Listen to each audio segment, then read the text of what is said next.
Welcome back to Learn Astrology with Mary. My name is Mary English. You can find me at www.maryenglish.com, maryenglish.co.uk and blah, blah, blah, UK Astrologer. Hello, how are you?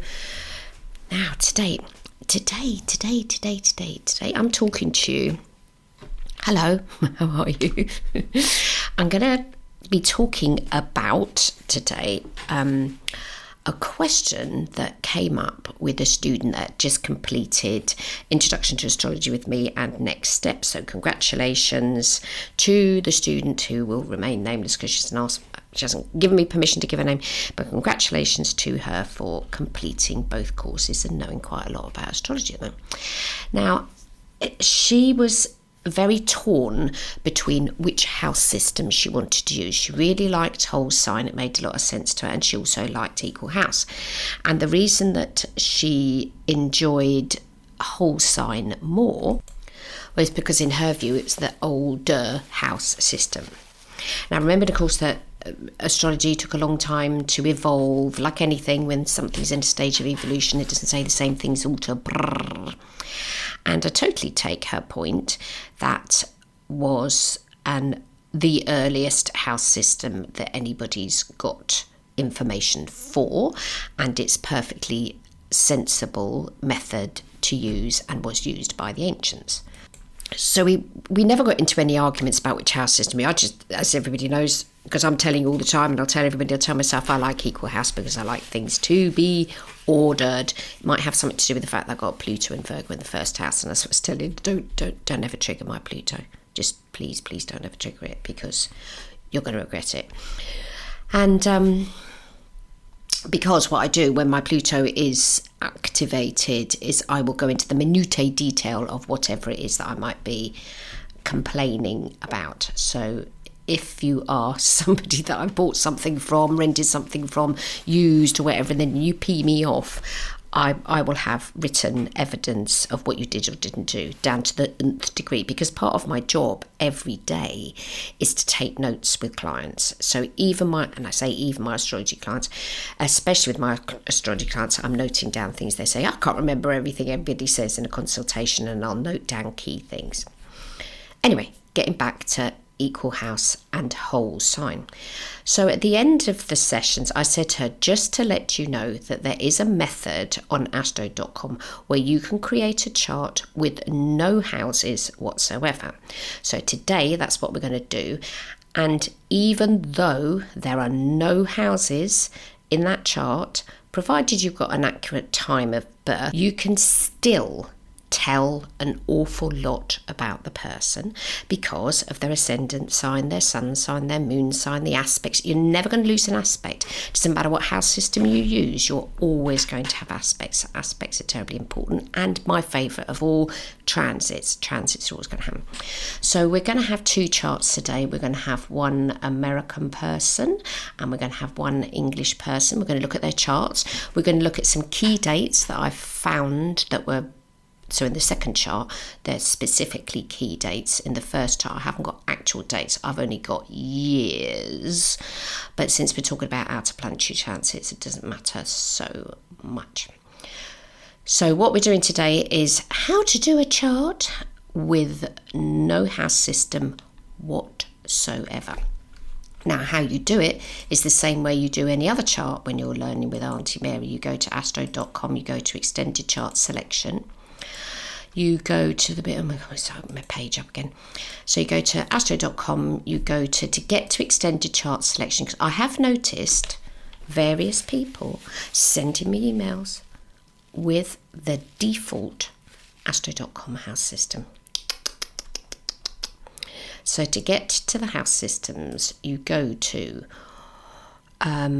free horoscopes. You then go to horoscope, drawings and data. This is on astro.com, by the way. And then the second choice down, so it goes chart, drawing, ascendant. You want to do extended chart selection because on that page you can choose everything. You don't get the default, you get anything and everything. Asteroids, you name it, that page will allow you to do absolutely everything. It's sort of like, personally, I think it should be on the front page of the website. It's the one I use the most. Why would I want to use any of the other ones?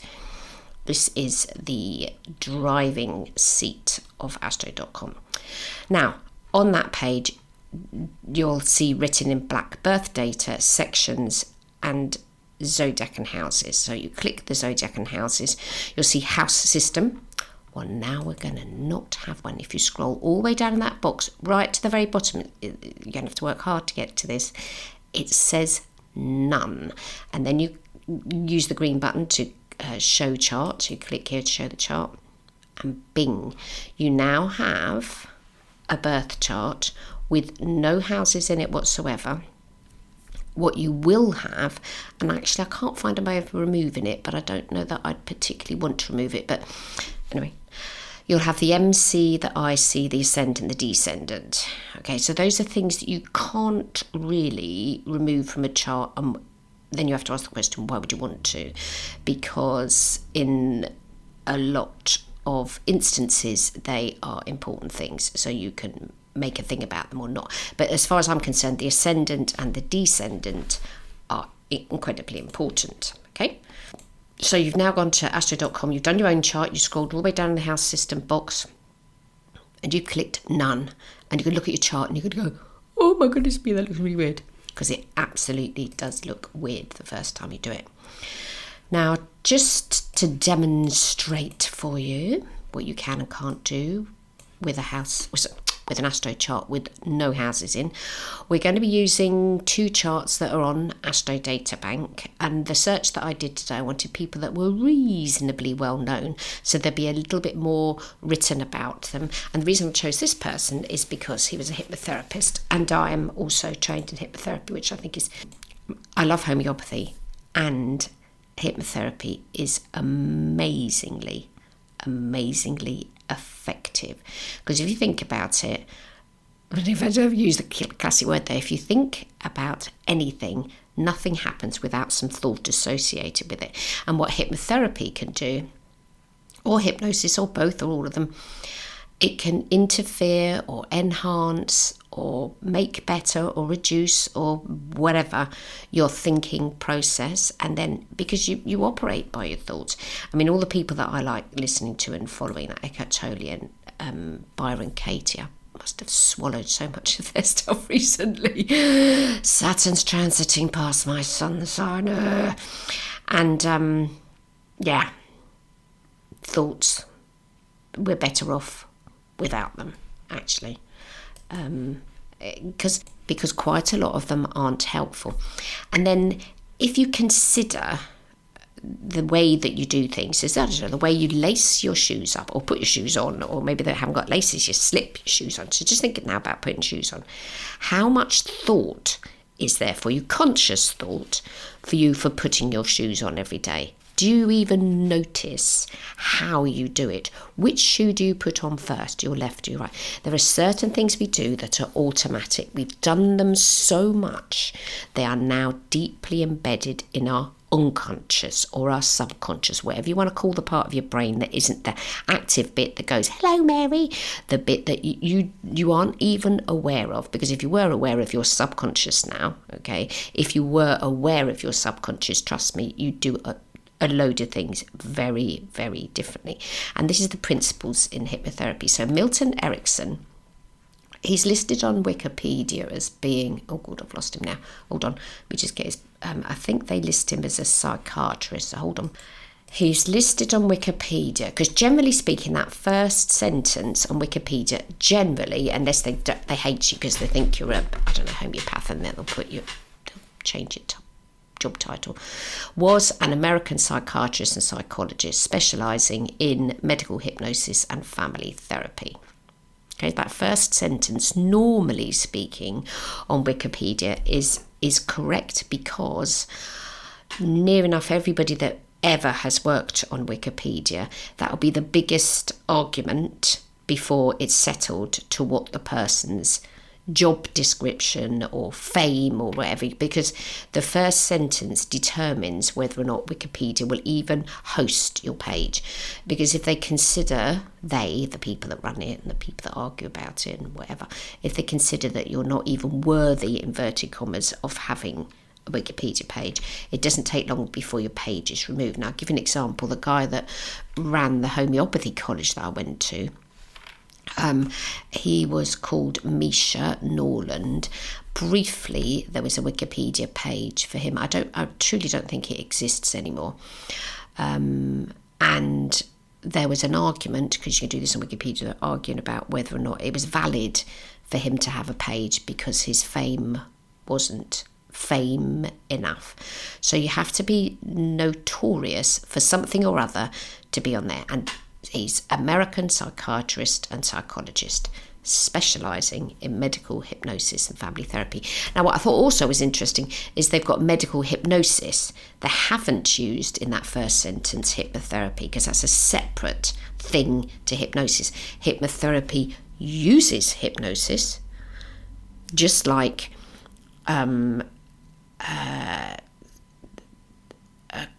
somebody that's crafty will use crochet for their craft. Yeah, so it's personally, if I was going to get into a fit about it, I'd be saying specialising in medical hypnotherapy. But anyway, that first sentence, that's what he did for a living. And when you learn hypnotherapy, you'll tend to hear about him. He was pretty famous in his day and is still well renowned. And there's a book, I can't remember I think he wrote it, and it's called My Voice Will Go With You. And he was so influential in what he did. Now, why did he get to be so influential? Because at a very young age, he got polio. And he didn't like the fact that he was bedridden. And he went out of his way to be able to walk again. So here's his birth chart without houses. He was born on the 5th of December 1901. He was born at 9:18 in the morning in Orem and Envy. I think that's Nevada. Don't quote me. And he's got a 17 degrees and 1951 seconds ascendant into the sign of Capricorn. So this is somebody who is super serious, okay? Wherever you see Capricorn, the key word is serious. They either want to be taken seriously or they will take other people seriously. That doesn't mean they don't have a sense of humour, because they do. But being serious or taking something serious is extremely important for the sign Capricorn. And when he got into his job, that's all he did for the rest of his life. However, his sun sign is Sagittarius, and he's got Sun conjunct Uranus, just like somebody who's been re-elected to run the US. So that can mean the person is a little erratic. However, in his case, I don't think I could accuse him of being erratic, because he's stuck at that one particular job. He did change and experiment with lots of different techniques, all of which were effective, but there's some that, and any therapist does that, there's one they particularly like themselves and think it's the most effective and use it the most, and so it's the best because I've used it the most. So Mary, what can we tell from this chart with no houses? Well, we've got the ascendant, we've got the sun, and we've got the moon, and the moon's very high. So the moon is 14 degrees Libra, and it's right slap bang at the top of the chart. So you know the moon's going to come in there somewhere, and it's got a nice aspect. Now this is where you can then analyse the person's chart. You've got sun, sextile, moon.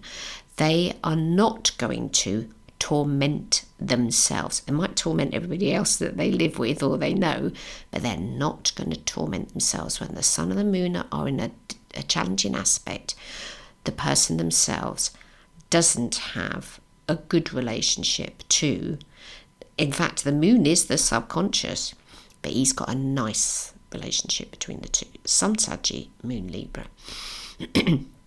Now, you'll still get aspects, you'll still get aspect patterns, you'll still have a chart shape. What chart shape's that? You could make an argument for a seesaw because it's 2 planets against 8, or a bucket with a double handle, but I don't really think that Pluto and Neptune are close enough to describe that. So I'd be plumping for a seesaw. Now, what I thought was really interesting is he's got 0 degrees Neptune retrograde in the sign of Cancer.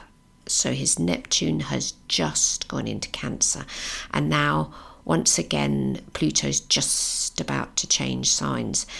And it's interesting that Cancer's a sign of family, Neptune's the planet that governs things like hypnotherapy, hypnosis, the subconscious, the unconscious. But in the sign of Cancer, it's to do with the family, it's retrograde. He lived on a farm. Lovely story about how he was trying to get his dad was trying to get a cow into a barn, and the cow didn't want to go, and the more he pulled him, the cow or the bull or whatever it was didn't want to do it. So Milton went to the other side of the bull and started pulling its tail, and of course then the bull didn't want its tail pulled, so it pulled away from being pulled by its tail and then ran into the barn. So I thought it was a funny story. And he was making the point in telling the story that about counter forces, but you can see that in his chart. He's also got a yod, so you can still do chart aspect shapes. So he's got a yod. Yods are pretty unusual things, and you'll only get a yod if you've got some planets on the other side of the circle. You are never going to get a yod if you've got a stellium. Forget it. If you're an indigo, yods ain't going to happen. You've got Jupiter on the ascendant. Jupiter's in Capricorn, not happy there. I've got that, hates it. He's got Saturn in Capricorn, that's good. He's got the same combo as me. I've got Saturn and Jupiter in Capricorn. I say Saturn's happy there, but Jupiter really meh. And since Jupiter is his ruling planet, and it's pretty much conjunct his ascendant by less than 2 degrees, you know that there's going to be either some travel associated with them or learning and higher learning and stuff. And he ended up as a psychiatrist, so his family were farmers. So those are 2 totally different job titles. And to get to be a psychiatrist, you've got to go to school. You've got to go to uni, you've got to learn a lot. Now, he got polio when he was 7. So when I don't know the actual date and I only know the year, just for the sake of argument, I always do the 1st of June. It's halfway through the year, blum, blum.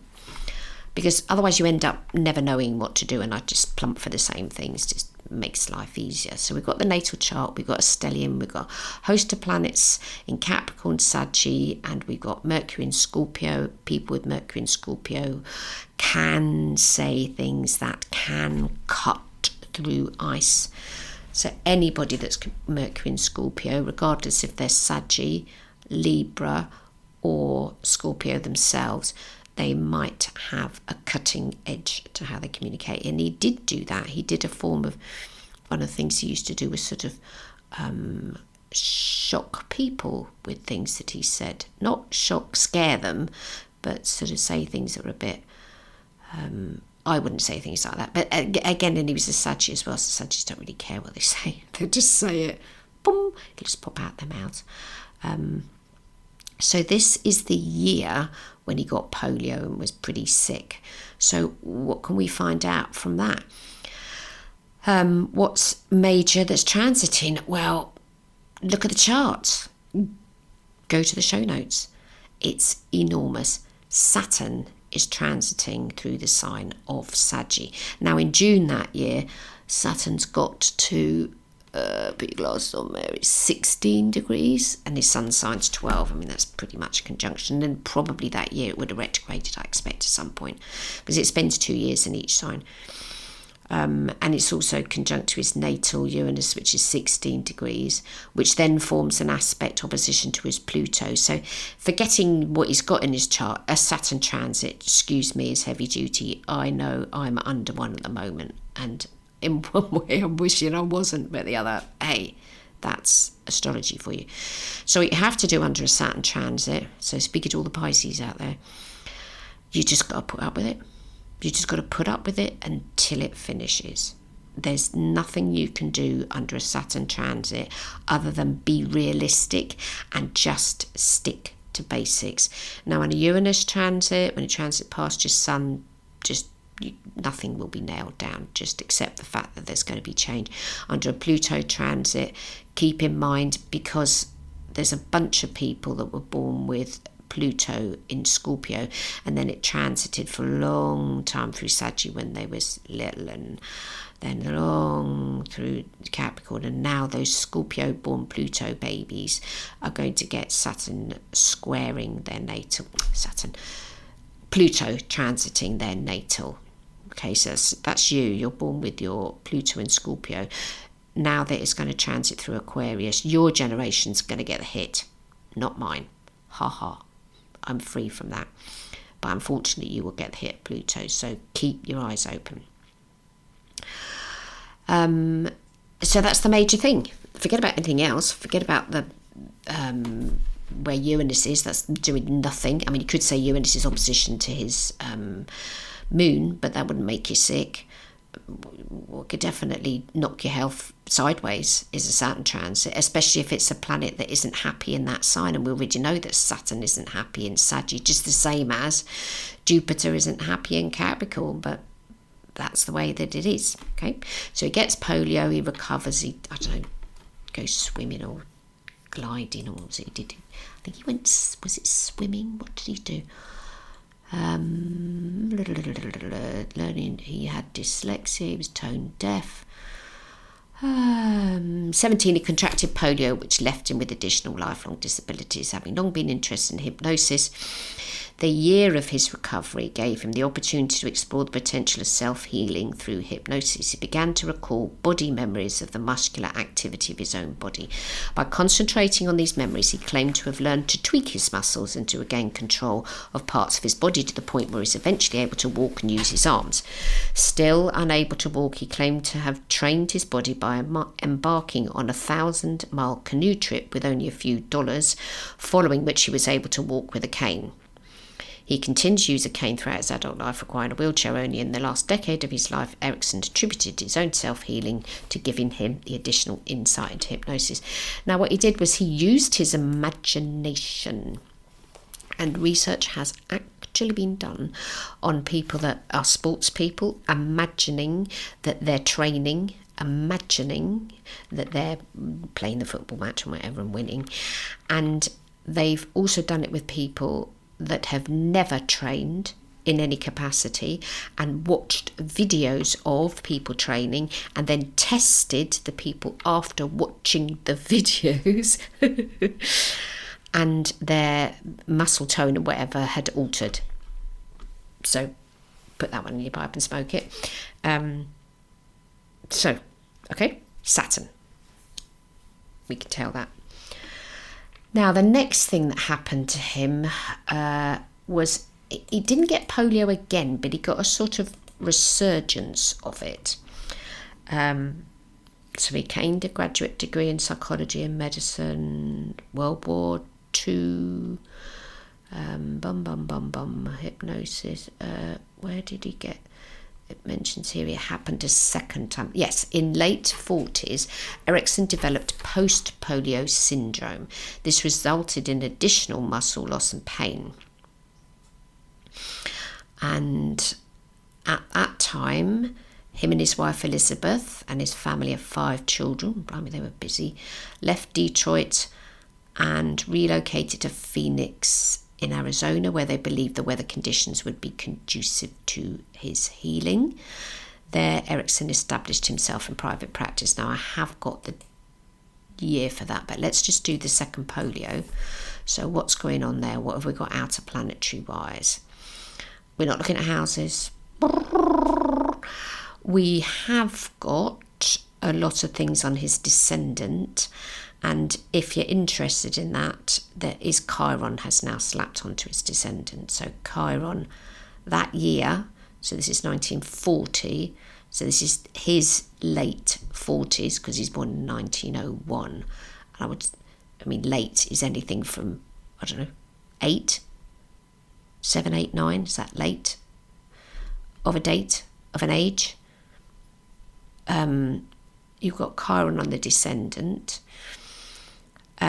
Uranus Saturn and Jupiter are all in Taurus, so they're all placed in oppositions to his Mercury.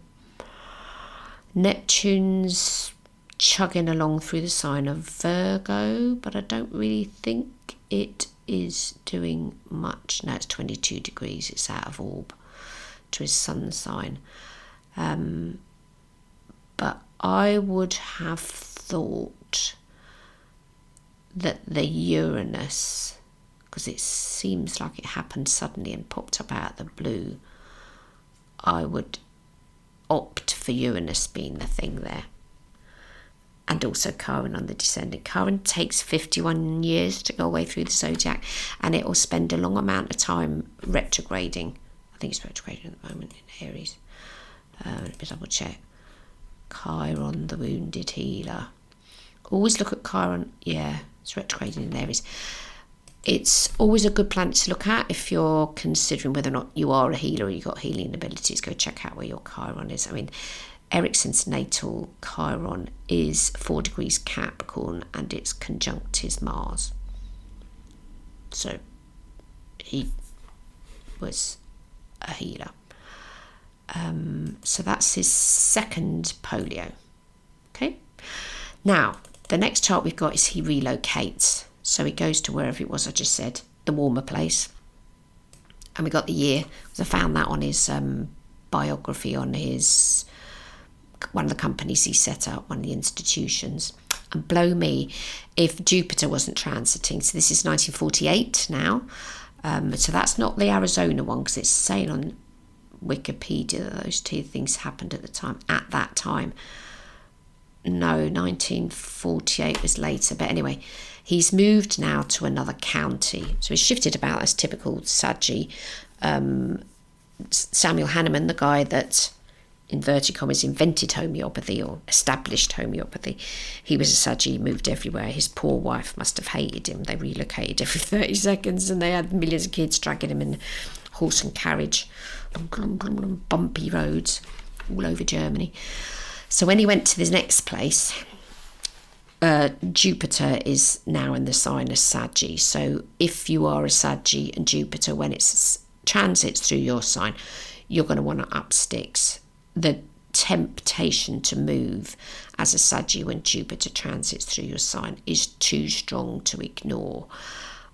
I would be very surprised if a Saggy stayed put during the Jupiter transit, which of course they're going to have every 12 years because it's got a 12-year cycle.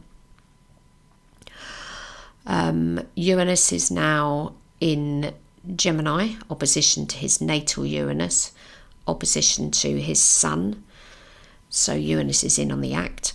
And what I thought was really interesting, because now his hypno practice is getting established, Neptune is transiting near to his moon. And Neptune's your sort of planet that you also need to consider when you're a hypnotherapist. Like, how can I get into this person's mind? In fact, if you're a hypnotherapist, there are two planets you need to consider. Mercury, so how am I even going to speak to this person, communicate with them? Are they going to hear me?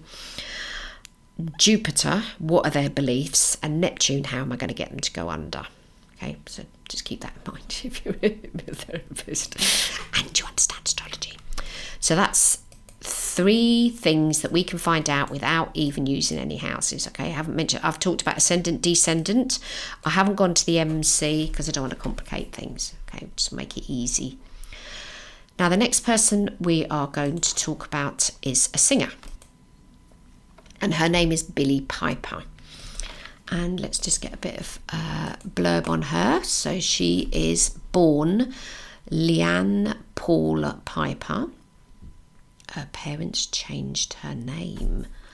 When did they change her name? She was born in Swindon, Wiltshire on the 22nd of September 82. She was initially named Leanne Paul Piper, but her first name was legally changed to Billie on the 25th of April 83. That's the following year, by her parents. And it doesn't tell us why. So you have a kiddie and they're born, and then you change their name radically, legally, okay, to Billie. And I think she's born a girl, and they called her Leanne Paul. Paul's a boy's name. There's no way around it. Sorry, Paul is a boy's name. Paula is a girl's name. Then they changed to Billy, which is a boy's name. Did they want a boy? Poor love. So she's an English actress and former singer. So that's what we're going to talk about, is the former singing. So let's look at her chart. Where are we now? Here we go. So this is her chart here. And I'm saying it like you can see me moving it on my desktop there. She's got a Cancer ascendant, Sun in Virgo, Moon in Saggy. Her MC and her IC, it really upsets me seeing them do that. I'm so much into equalers. Oh my God, the MC and the IC are at such an angle. Ignore them. We're just looking at the chart. She's got a stellium. She has everything on one side of the circle. And the only thing she's got on the other side, which Astro.com hasn't drawn aspects in for, is her Chiron 27 degrees Taurus retrograde. So we got an accurate birth time. I can't remember where it said the birth time came from. Let me just double check, because that is important. I'm sure I asked for AA charts. Eek. Hold on 1 minute, let me double check. Okay, we've got a quote. So Kraft quotes her autobiography, Growing Pains, page 72. After 18 hours of painful labour on the 22nd of 82, Billie Paul Piper was born by caesarean section. I was born in Swindon. Her first name was originally registered as Leanne. Oh, that's a different spelling. Come on now. But was legally changed to Billie a few months later. No time. A few months later. Wikipedia says it's the following year. I'm not even using that. So we've got the stellium is below the horizon because she's born late in the day. And 11 p.m. implies to me that, yeah, Mum might have casually looked at the clock, but nobody's born on the hour. There's always a few minutes here or there. I'm not saying nobody's born on the hour. It's a lot more rare to actually be born bang on the hour. But anyway. So the first important date I'm going to use... Oh, sorry. Have I done all the chart? So ascendant Cancer, Sun Virgo, Moon Saggy, Mercury Libra. So just like Milton, she's got her Mercury out of sign. Her Mercury's in another sign of the zodiac. She is actually a Virgo. Virgo. No two ways about it. Doesn't matter how many degrees it is. It's 29 degrees, 33 minutes, 39 seconds. If she'd been born a little while later, she'd been born the following day, she would have been... No, she's not. She's a Virgo. Accept the sign that you're born under, please. She's Virgo, and she's got mutable sun and mutable moon. And we can tell a lot without houses. Fire, air, earth, water. She's got fire, air, earth, and water planets. Her water planet is her Jupiter, which is in the sign of Scorpio. She covers the signs Virgo, Libra, Scorpio, Saggy, and that is it. That's a nice stellium, that, isn't it? 1982. Like that. Her Uranus is Saggy, and so is her Neptune, but they're wide apart, and her Moon and Mars are in between the two. So her first single was called something or other. God, dreadful. Her first smash single, it was a smash. She's 15 years old. Because We Want To was the title of the single, and we got the dates. And the date of the single was the 29th of June 1998. Now, that's not when the song was written, but that's when the single was released, and it went into the top 10 and it sold loads and blah, blah, blah, blah. She's got a Cancer ascendant. She's got a North Node in Cancer, 9 degrees, and the Sun was 7 degrees on the day that was released. So North Node, life purpose, bing, the Sun illuminating. She's a moon ruled chart, and her moon's below the horizon. Everything is below the horizon. Mars and Venus are in the sign of Gemini. Saturn's just gone into Taurus, so it's opposition to Jupiter. But what I thought was more interesting, when she was born, Pluto was 25 degrees Libra. Now this single's been released, Pluto has transited and it's 5 degrees Saggy and her moon is 4 degrees. So I would have thought as a 15-year-old young gal, that's deeply changing in it emotionally for the person concerned. So it's not far from her Mars or her Uranus. So you could say Pluto-Uranus conjunction, Uranus' sudden happenings, Pluto's deep change. That was it. I shouldn't think her life was at all the same after that, because she sort of stayed in the public eye. And the moon, interestingly, is in Virgo on that day, transiting. Not far from her Venus. She's got Venus 18 degrees and the moon is about 7.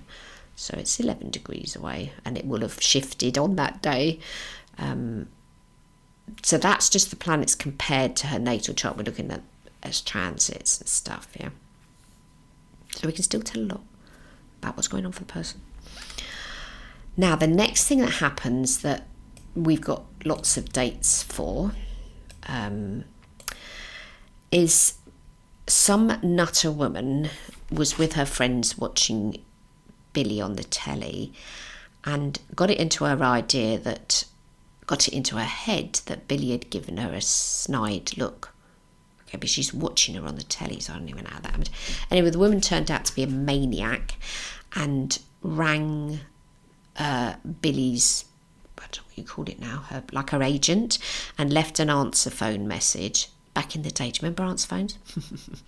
Left horrific answer phone messages. And I think, oh gosh, it was something terrible actually wanted to, what did she say she wanted to do?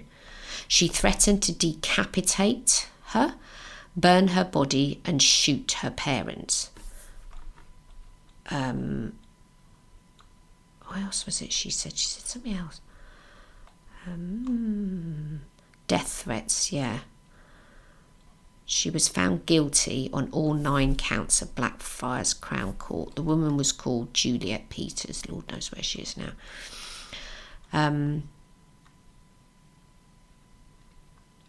She reckons that Miss Piper gave her a sly, dirty look while she was in the studio audience. So she's in the audience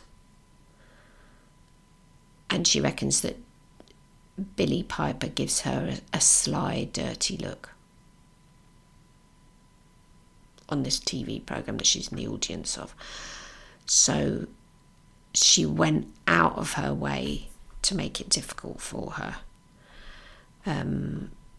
So she's going to burn her body, shoot her parents and decapitate her.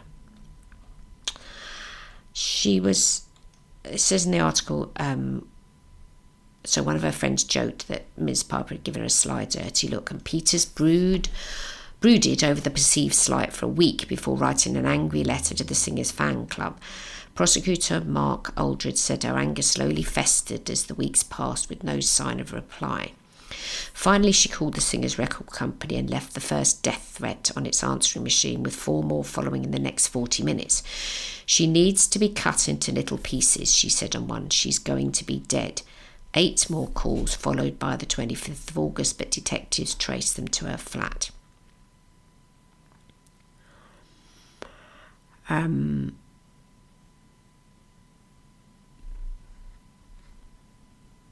Yeah, so that's a quote from Billie. The lady herself said, "I was just messing about. I was only joking," she told the jury, adding that she never wanted to hurt or scare the pop star. Not really the sort of things you say when you don't want to scare someone.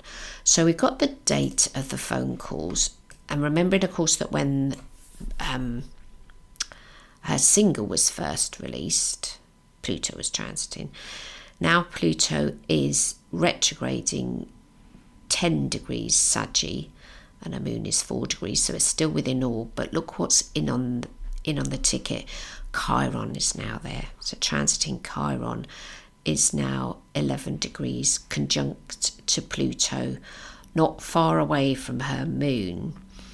So even if this woman hadn't left this threatening message for her, one has to ask the question, what else might have happened to her that might have made it, because the moon's really important with a Cancer ascendant chart, what else might have happened to her? Yeah, so she went through the whole legal thing. Well done. Yeah, it was illegal what this woman did. And Venus is transiting through the sign of Virgo. Transiting Venus is 8 degrees and her natal Venus is 18. So it's 10 degrees away. But I mean, that's going to continue to transit through the sign of Virgo when all this is going on. But I think when you're talking about scary emotional things, Pluto on your moon, just that in and of itself can be scary unless you understand astrology and you can do things about it. And transiting Saturn is not far off her natal Chiron. So transiting Saturn is now 0 degrees Gemini. It's just gone in. And her natal Chiron is 27, so that's not far off.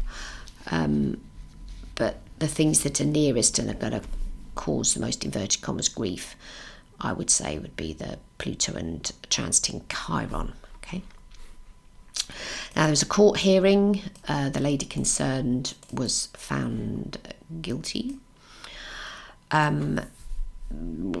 Saturn's retrograded now, because we're the following year. Is that right? Hold on. Phone calls is the chart I made. Yes, Saturn's retrograded back into Taurus, and her natal Chiron is 27 Taurus. Is that right? Yes. So that's heavy duty stuff, isn't it? Pluto's moved further, and now Chiron is conjunct her natal Neptune, which is 24 degrees Saggy, and Chiron is 26 degrees Saggy. But Mars is transiting through the sign of Scorpio, and she's got natal Jupiter in Scorpio. But on the day that the court case happened, the moon's in Leo. She hasn't got anything in Leo.